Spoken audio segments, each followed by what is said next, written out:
Hi everyone, అందరూ ఒకసారి తప్పకుండా ఈ వీడియో చూడండి. ఎంత కామెడీయో.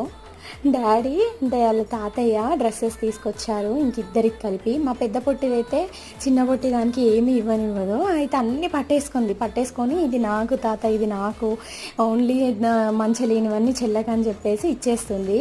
మా చిన్న పొట్టిది తాతయ్య కవర్ తీయగానే తెగ ఆనందపడిపోతుంది. అసలు కొత్త డ్రెస్సులు అని ఏం తెలుసు, కొత్త కవర్ అని ఏం తెలుసు, ఇక్కడ డ్యాన్స్ చేసుకుంటూ వచ్చేసింది తాతయ్య దగ్గరికి. ఈ డ్రెస్ నాకని వాళ్ళ అక్క వదిలిపెట్టినవన్నీ ఇచ్చేస్తే చూడండి పట్టుకొని, ఇంకా డ్రెస్సెస్తో పాటు వాళ్ళకి తినడానికి అన్నీ తీసుకొచ్చారు. నాకైతే మా చిన్నప్పుడు మా అక్క చెల్లెళ్ళ మెమొరీస్ గుర్తొచ్చాయి వీళ్ళని చూస్తుంటే. అంతే కదా, మనకి అమ్మాయిలకి అమ్మా నాన్న ఎంత సపోర్టివ్, ఎంత ఎమోషనల్గా కనెక్ట్ అవుతారో మన పిల్లలకు కూడా అమ్మా తాత ఎప్పుడూ అంతే కదండి. మీ ఇంట్లో కూడా ఇట్లాంటి సిచ్యువేషన్ ఉంటే ప్లీజ్